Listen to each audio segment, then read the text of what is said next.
오늘 마지막 추수 제목입니다. 오늘 계시록 14장 14절에서 20절까지는 바로 마지막 추수가 바로 주제입니다. 오늘 이 말씀을 위치, 어느 정도 위치, 그리고 어떤 주소라고 할까요? 이것을 알아보려고 하면은 계시록 11장 14절에 기억나실 겁니다. 둘째 화는 지나갔으나, 여기서 둘째 화는 다섯째 나팔, 여섯째 나팔을 얘기합니다.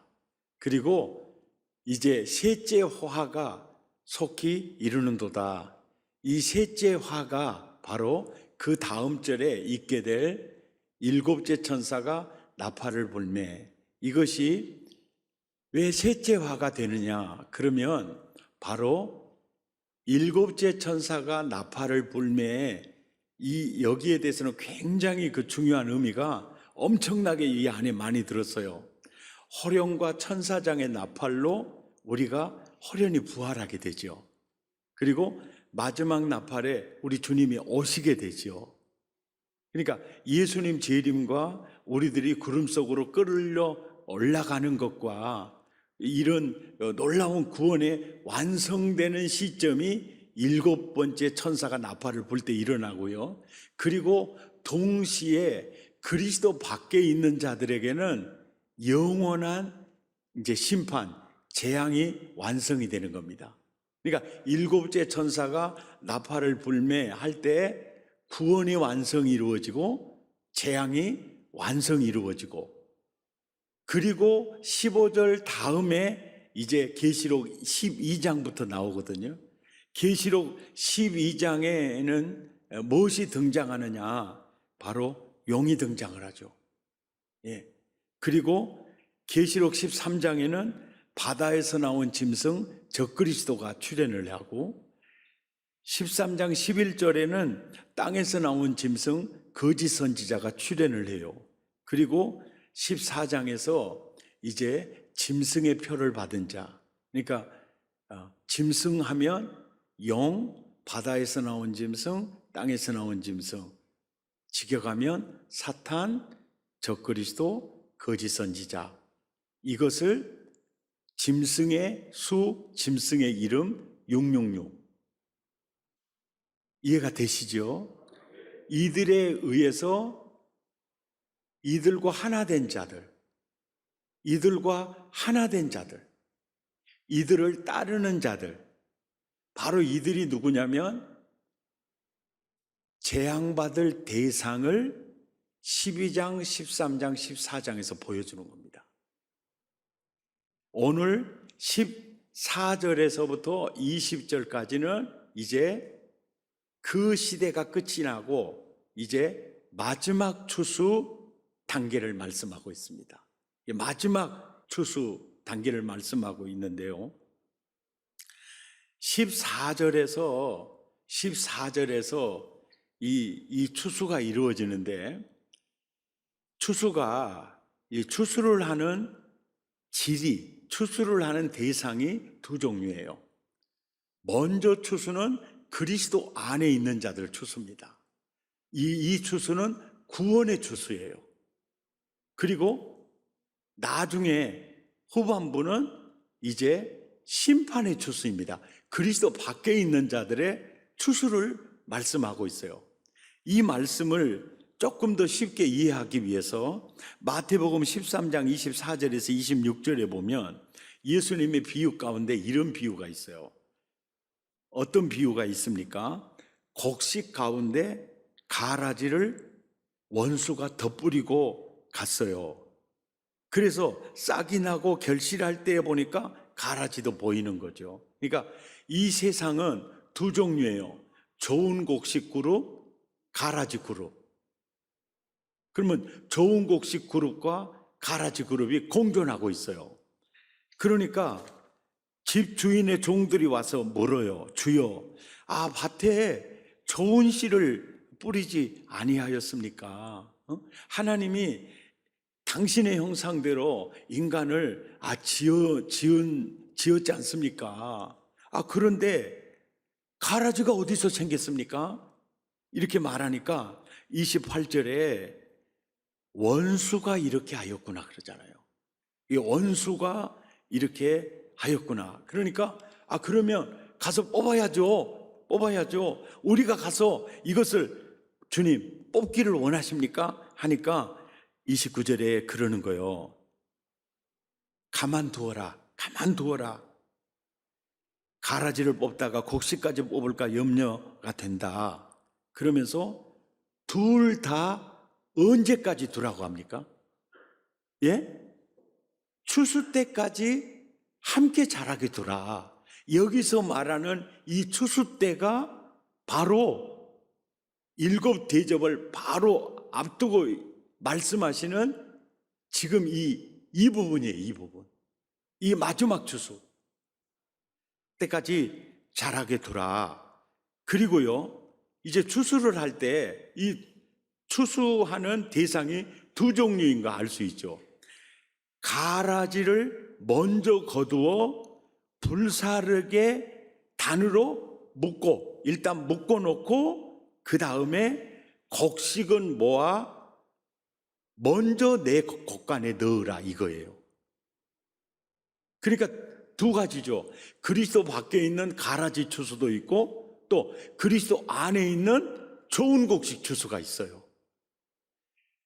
바로 이 부분, 좋은 곡식 추수 부분이 바로 14절에서 16절까지예요.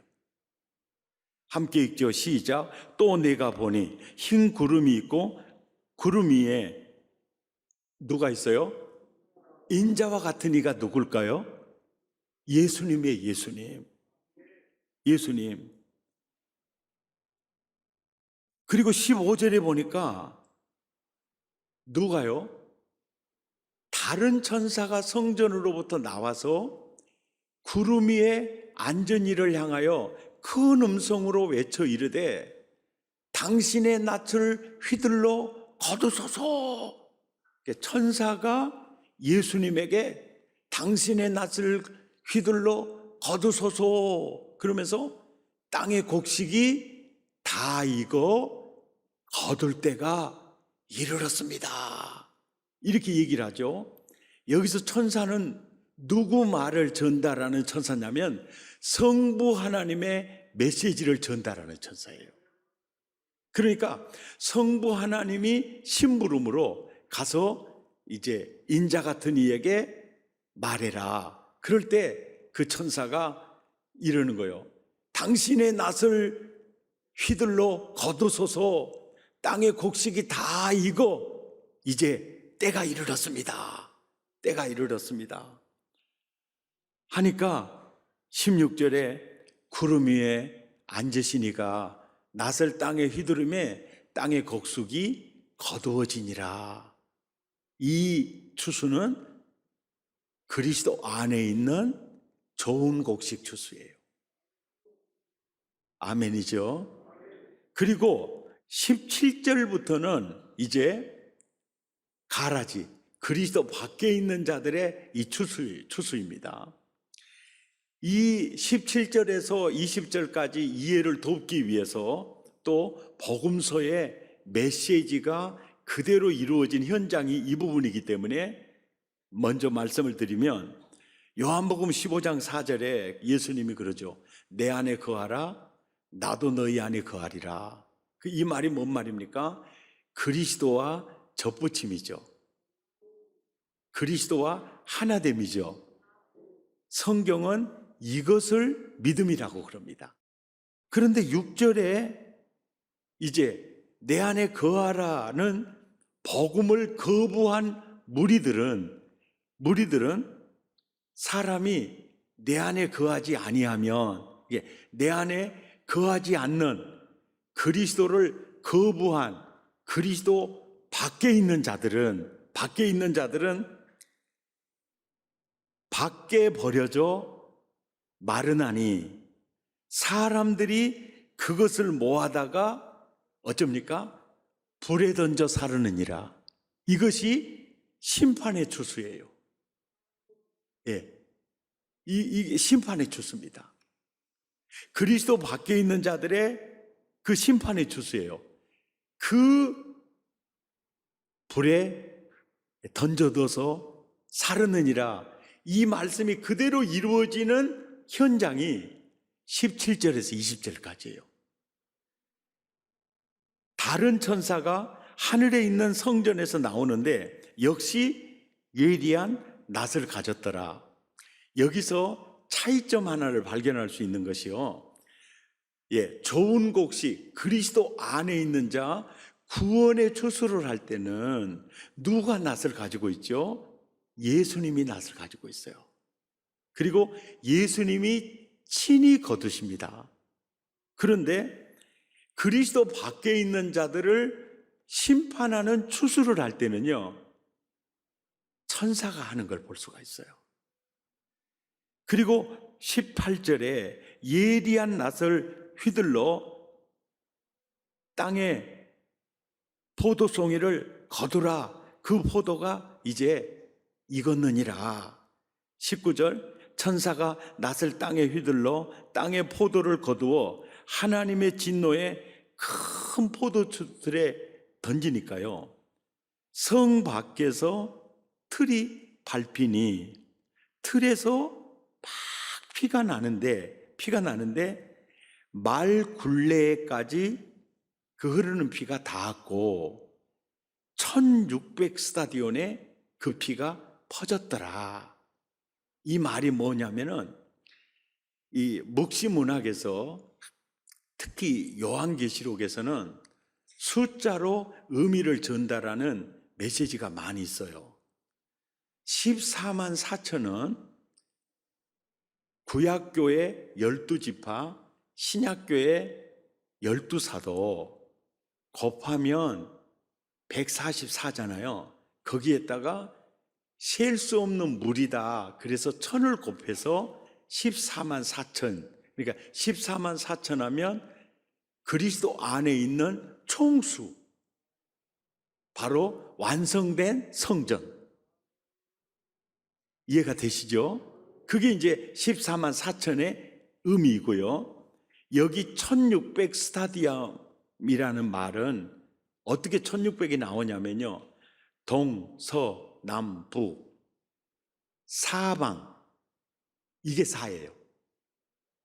땅의 수입니다. 그래서 이 땅의 수, 사방 곱하기 사방, 바로 사사 16이잖아요. 거기에 곱하기 100. 그러니까 온 세상에 덮었다, 그 뜻입니다. 그 진노의 포도주 잔을 받은 사람이 상상할 수 없이 많다는 거예요. 그리고 포도 틀에다가 이게 으깨 가지고 막 그 피가 막 흐르는 그 장면을 보면서 심판이 때가 오면 얼마나 비참한가, 그 부분을 이 묵시문학을 통해서 잊혀지지 않도록 이 환상을 보여서 이 표현을 쓰고 있는 것입니다. 이 심판 추수에 대해서 요엘서가 또 이렇게 예언한 적이 있어요. 너희는 낫을 쓰라, 곡식이 익었도다. 와서 밟을지어다. 포도주 틀이 가득히 차고 포도주 덕이 넘치니 그들의 악이 큼이니라. 그러니까 이 초대교회 성도들은 이 글을 읽으면 이거 심판 추수구나, 그걸 금방 이해할 수 있었죠. 자, 오늘 이 말씀을 들으면서요, 모든 인류는요 지금 어디를 향해서 한 걸음 걸어가고 있습니까? 마지막 추수를 향해서 가고 있어요. 마지막 추수를 향해서 지금 시계의 초침 소리는 바로 마지막 추수를 향해 가는 소리입니다. 그런데도 많은 현대인들은 하나님이 어디가 있느냐고 큰 소리칩니다. 지옥이 어디가 있냐고, 죽으면 끝이다고 큰 소리칩니다. 천국이 어디가 있냐고 큰 소리칩니다. 그런데 그들이 그렇게 말해도 그들의 생각과 말과는 아무 상관이 없습니다. 마지막 추수가 한 걸음 한 걸음씩 가까이 오고 있는 것입니다. 이러한 때 우리가 해야 할 일이 무엇일까요? 첫째는 내 믿음을 돌아보아야 합니다. 내 믿음이 무너지지 않았는가? 이것을 살펴봐야 합니다. 왜 제가 이 말씀을 드리느냐고 하면 바로 그 말씀이 성경 말씀이기 때문에 그럽니다. 계시록 12장에서요 14장까지는 이제 막간 특별 메시지잖아요. 막간 특별 메시지인데 재앙이 완성될 때 재앙을 받을 대상들에 대해서 그들의 죄악상에 대해서 말하고 있어요. 그들의 죄악상에 대해서 말하고 있어요. 동시에 한 걸음 더 나아가서 구약 교회 시대부터 시작해서 신약 교회 시대부터 신약 교회에 거쳐서 그 다음에 마지막 추수까지를 다루고 있어요. 그러니까 12장에서 14장까지는 구약과 신약을 교회 시대까지를 전체를 말하고 있어요. 그래서 계시록 12장 1절에는 바로 구약 교회가 등장을 하는데 여기에 해를 옷 입은 여자가 있잖아요. 이 여자가 구약 교회예요. 이 구약 교회가 구약 교회의 사명이 뭐냐면 여인의 후손을 출산하는 겁니다. 메시아를 출산하는 거예요. 그러니까 한 절의 압축법으로 말했지만 이 한 절 속에 구약 전체가 들어가 있어요. 예. 해를 옷 입은 여자 발 아래는 달이 있고요. 그리고 머리에는 12별의 관을 쓰고 있어요. 바로 그렇게 교회가 하나님의 특별한 은혜를 입고 있다는 거예요. 하나님의 특별한 계획을 가지고 이 해를 옷 입은 여자가 있어요. 이 여자가 2절에 아이를 뱄다. 이게 창세기 3장 15절에 약속한 여인의 후손이 메시아를 잉태하고 있는 거예요. 예, 그러니까 구약교회는 메시아를 잉태하고 있는 교회입니다. 여인의 후손을 모셔드리기 위해서 구약교회가 존재하는 거예요. 근데 그 여자가 아이를 베어 해산하게 되면 아파서 예를 쓰며 부르짖더라. 그러는데 3절 4절에 보니까 좀 뒷부분을 보세요. 해산하려는 여자 앞에서 누가 전반부에 보면 큰 붉은 용이요. 해산만 하면 그 아이를 삼키고자 했어요. 누구를 통해서 그러냐면은 헤롯 왕을 통해서요. 삼키려고 기다려다가 누구냐 하니까 나타나지 않으니까 3살 아래는 다 죽였잖아요. 그럴 때 천사가 마리아와 요셉에게 꿈으로 현몽해서 너 빨리 아이 데리고 애굽으로 피난 가라 그래서 피난을 갔지 않습니까? 이 모든 그러니까 그 역사는 헤롯의 역사가 아니라 배후의 역사는 붉은 용의 역사였다는 거죠. 그러니까 그 붉은 용이 이 여자를 굉장히 괴롭혔다는 말은 무슨 얘기냐면요. 여인의 후손을 잉태하고 출산할 교회니까요. 교회니까 어느 정도 그 여인의 후손이 오는 길목을 막으려고 그랬냐면요. 가인이 악한 자에게 속해서 동생 아벨을 죽였다 그러죠. 아벨을 죽인 이유가 뭐냐면 여인의 후손으로 오는 메시아의 오는 길을 차단하기 위해서요. 그러니까 하나님은 다시 아벨 대신에 셋을 허락해서 길을 열어요. 그런데 또 이 큰 붉은 용은요, 완전히 그 인류를 타락시켜요. 그래서 세상의 죄악이 막 관영하게 하죠.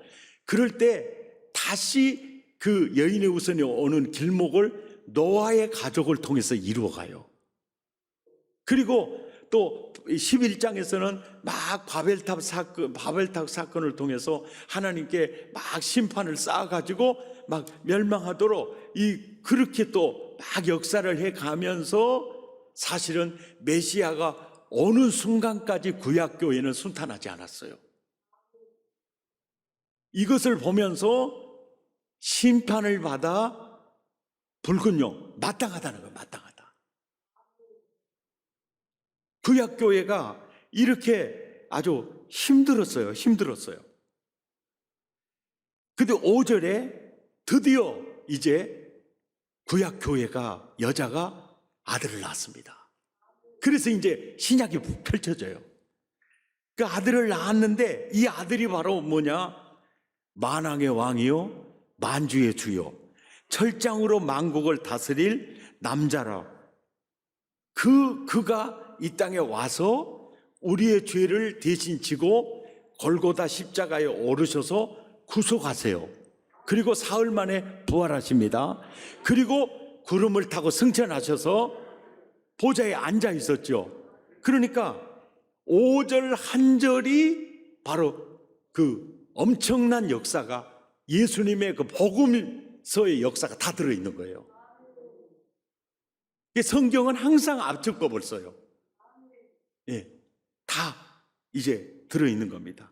그래서 이제 예수님은 구속 역사, 대속 사역을 마치고 승천하셔서 보좌 우편에 앉아 계시잖아요.